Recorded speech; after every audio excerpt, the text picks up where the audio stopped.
Bonjour à tous et bienvenue dans votre JT Immobilier quotidien. Tout de suite, le sommaire de ce vendredi 20 avril. Dans votre édition, focus sur le groupe d'agences Bourse de l'Immobilier. Eddy Sala, son président fondateur, sera en plateau avec nous dans quelques instants. Et enfin, ne manquez pas votre zapping de l'immobilier. Bienvenue dans votre journal.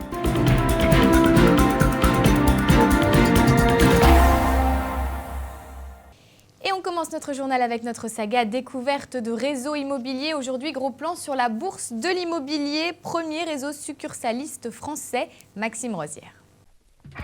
Voici l'agence Bourse de l'Immobilier de Mantes-la-Jolie dans les Yvelines, à une cinquantaine de kilomètres de Paris.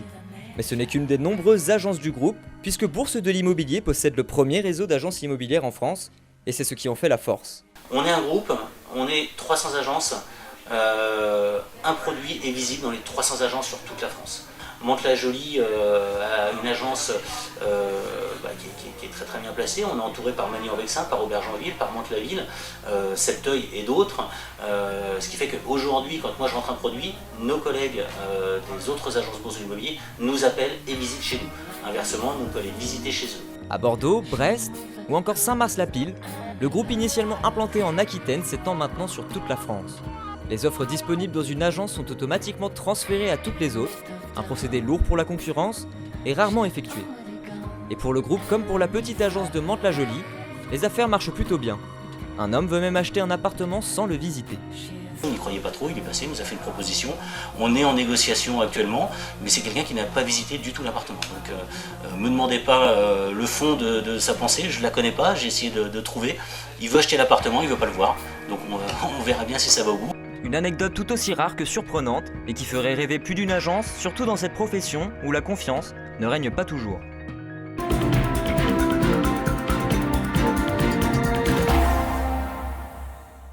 Alors nous venons de voir ensemble le reportage consacré à la bourse de l'immobilier. Pour en parler, j'ai le plaisir d'avoir sur notre plateau son président, monsieur Eddy Sala. Bonjour.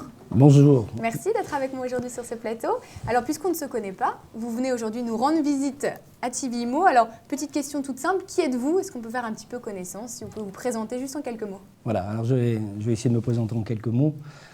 Mon parcours est un peu étonnant, vous allez voir.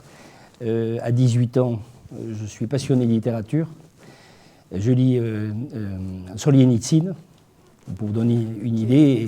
Et j'ai lu tout Sartre, j'ai fini Sartre à 17 ans.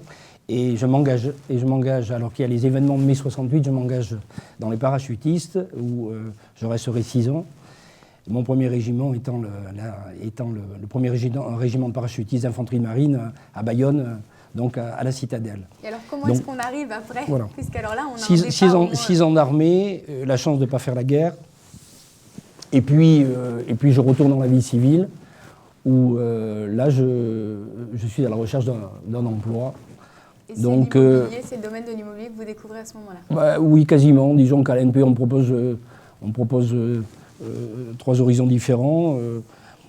La parapharmacie, avec des produits pétroliers, et puis on me parle d'immobilier.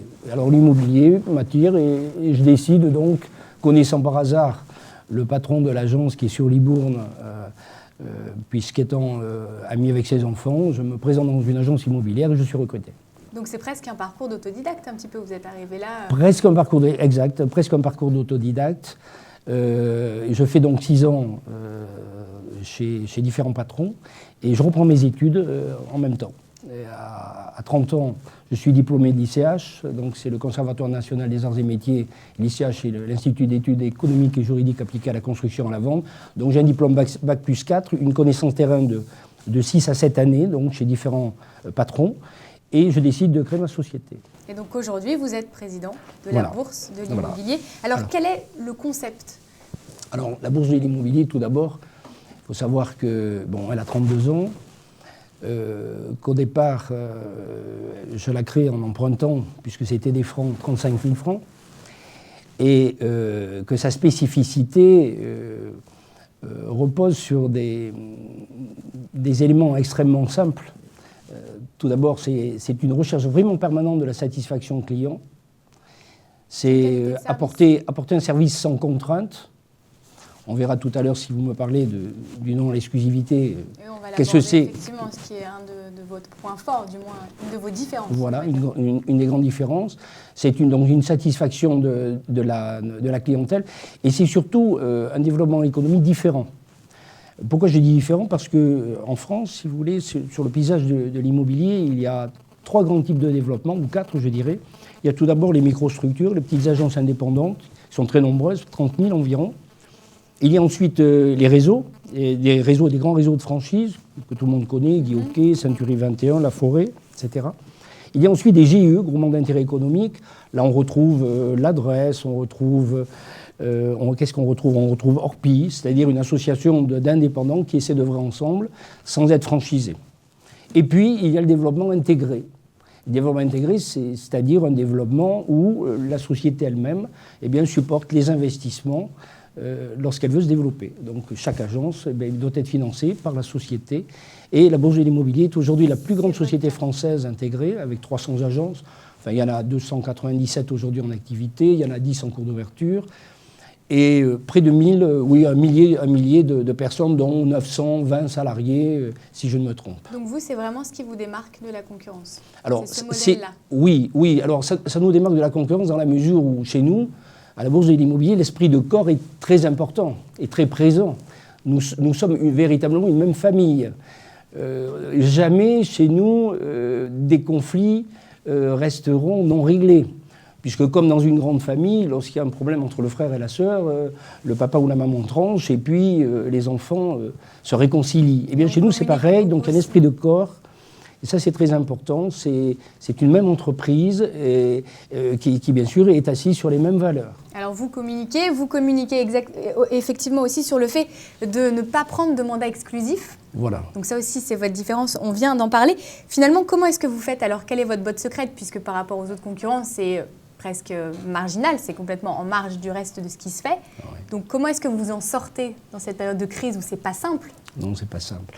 Alors c'est pas simple, alors voyez-vous, c'est très étonnant parce que depuis, on peut dire depuis près de 15 ans maintenant, je crois que c'est en 1994 que véritablement j'ai décidé de vraiment mettre en avant le fait de travailler sans exclusivité avec un souci de satisfaction optimale de la clientèle. C'est je mets tout à votre service, j'essaie vraiment de vendre votre bien.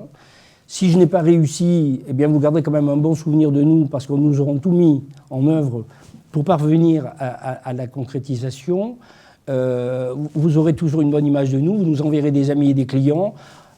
Oui, on travaille au résultat et on prend ce risque-là. Pourquoi on prend ce risque? Oui, parce que... Alors, je vais vous dire pourquoi on prend ce risque. C'est un souci vraiment d'honnêteté et un souci d'éthique extrême. Car quand même, il faut savoir quelque chose. N'en déplaise à mes confrères, et je dis ça avec toute la sympathie et le respect que j'ai pour eux. On sait très bien que pour décrocher une exclusivité qui vous garantit beaucoup plus facilement la vente, il est facile d'annoncer un prix plus important, parfois irréaliste.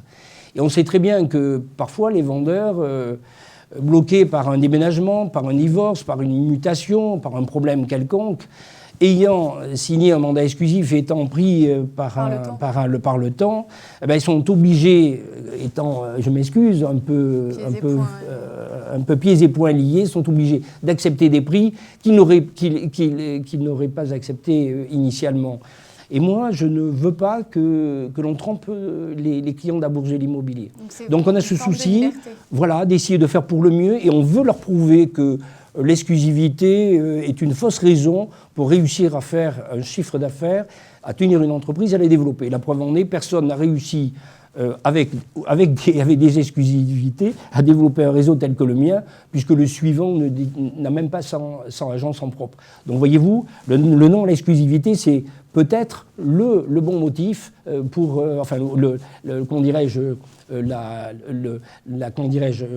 le modèle économique le plus pertinent peut-être pour tendre vers le succès, même si paradoxalement c'est étonnant. C'est un choix particulier, effectivement. En termes de développement, est-ce que ça passe forcément par une mise en place de mandataires? Alors, annexés à votre groupe, par exemple? Alexandra, vous me posez une question très intéressante sur les mandataires, parce que c'est le grand sujet actuel. Les mandataires, vous savez que Optimum et Capifrance ont été rachetés par Artemis, la holding de tête de François Pinault. Tout le monde a l'impression que comment dirais-je, c'est le Graal. C'est le Graal, ces mandataires qui peuvent être extrêmement nombreux, répartis sur tout le territoire français et qui peuvent apporter des affaires, parfois à une seule agence immobilière implantée quelque part en France. Il faudra voir dans le temps si, sans appui sur le terrain, sans être adossés à des structures physiques, si ces mandataires tiendront. Alors, vous restez prudent là-dessus, en fait. Oui, je suis un peu prudent parce que nous sommes dans une société où la marque est quand même prépondérante. On s'aperçoit que les entreprises ont besoin, et l'individu, le consommateur a besoin de référents. Alors on va aller chez McDo, on va aller chez Peugeot, on va aller chez Louis Vuitton. Il est guidé par un référent, par et il faut des référents. Des agents, des pseudo-agents immobiliers formés parfois en 2 ou 3 jours, lâchés dans la nature, qui sont au service de consommateurs pour lesquels l'acte d'achat est peut-être et sûrement l'un des actes les plus importants de la vie. Ça ne s'improvise pas et c'est important. Voilà, donc je suis un peu réservé. Mais toutefois, je pense que s'adosser à des mandataires à domicile, et d'ailleurs nous-mêmes avons décidé de le faire et avons lancé donc, notre propre réseau de mandataires, mais en l'adossant à des agences physiques existantes dans lesquelles des compétences sont en place pour justement garantir le consommateur, ça me paraît judicieux. C'est une formation en interne ? Oui, formation en interne. Nous avons nos formateurs internes, nous sommes 1000 personnes. Donc dans notre société, effectivement, nous avons tous les services informatiques, ressources humaines, marketing qui sont représentés, formation, bien évidemment. Et alors en termes d'objectifs, quels sont pour les années à venir un petit peu votre développement, ce qu'on peut vous souhaiter? Est-ce qu'aujourd'hui vous constatez une baisse des transactions peut-être sur l'activité du marché ou comment est-ce que vous voyez les mois à venir? Alors, donc 2 questions. Je vais répondre tout d'abord à la première. Alors, il faut bien que le président d'une société qu'il a créée, le président fondateur, soit, je rigole, un peu mégalo, enfin ambitieux, je dirais un peu ambitieux. Alors l'objectif, quel est l'objectif de la Bourse de l'immobilier? Étant précisé que j'ai la chance d'avoir mon fils Benjamin, qui maintenant, justement, qui est en directeur opérationnel et qui est en train progressivement de prendre les rênes pour continuer l'entreprise que j'ai créée il y a 32 ans, bon, il va de soi que notre objectif à terme, c'est d'essayer de devenir le numéro 1 de l'immobilier en France. En tout cas, nous le sommes en tant que société intégrée. Nous espérons que demain c'est dans 20 ans, 30 ans, ça sera en nombre de ventes et en nombre de transactions et en nombre de parts de marché. Ça, c'est l'objectif. Maintenant, ça prendra le temps que ça prendra et ce n'est pas très important. Je dis ça avec beaucoup de simplicité. Ça, c'est le projet. Le projet également, c'est d'avoir des activités connexes et complémentaires, dont certaines d'ailleurs sont en place. Nous avons une société de gestion immobilière avec 2 agences, une 3e qui ouvre, mais que nous allons développer plus activement. Nous avons également une société qui s'appelle J'emprunte moins cher, dont l'activité est le courtage de prêts immobiliers, des relations avec l'ensemble du secteur bancaire, pour permettre à nos clients une nouvelle fois d'avoir des prêts aux meilleures conditions. Cette activité sera développée. Donc et d'autres activités sur tous les axes finalement. Voilà, c'est-à-dire tous les axes qui concourent. Donc les synergies doivent s'opérer entre les différentes entreprises du groupe. La deuxième question, vous m'avez posé, c'était est-ce que nous sentons un ralentissement du marché? Tout à l'heure, je vous ai parlé d'éthique, de morale, d'honnêteté. Bien évidemment qu'on ressent un ralentissement du marché. Et ce matin, d'ailleurs, des chiffres étaient donnés sur une télévision concurrente par Century 21, qui parlait de 11% en volume et donc probablement 14% en chiffre d'affaires. Moi, les chiffres que j'ai recueillis auprès de différents grands acteurs, dont Square Habitat, Foncia, IMO de France, etc., et pour lesquels je dois présenter une synthèse de cet après-midi, font état effectivement d'une baisse de l'ordre de 16 à 18% sur le premier trimestre. Oui, donc vous voyez, la baisse est vraiment significative. Je pense baisse des volumes ou baisse des chiffres d'affaires des réseaux, et je ne parle pas de baisse des prix, qui effectivement pour l'instant reste limitée à 3-4%, 2% suivant les secteurs géographiques. Très bien, mais écoutez, merci beaucoup pour toutes ces explications. Merci d'être venu sur ce plateau nous rendre visite. Et donc, vous revenez quand vous voulez. C'était un plaisir. Vous êtes très aimable. Merci à vous. Merci beaucoup, à bientôt.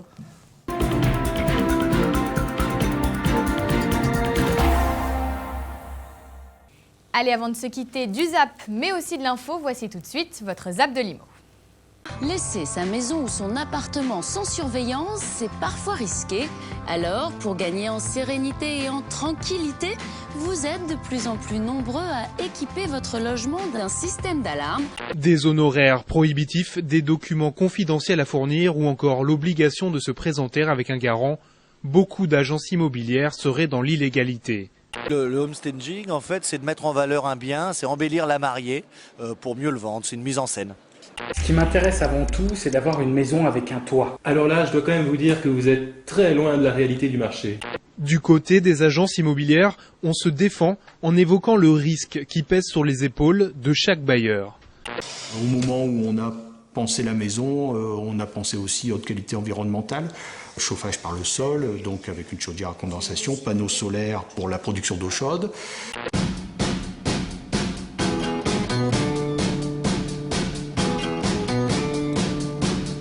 Aujourd'hui dans Déco, on va chez une star dont le compagnon aime pas du tout la décoration et on va tout changer pour lui. Allez, suivez-moi.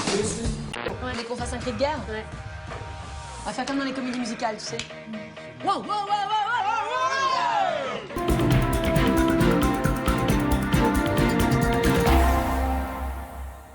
Voilà, c'est la fin de votre journal. Merci de nous avoir suivis. N'oubliez pas que sur TVIMO, en cliquant sur l'onglet Annonces, vous aurez accès à toutes les offres de vente et de location du réseau Sim Immobilier, ainsi que toutes les informations, les conseils de la FNAIM, les conseils juridiques des notaires de France.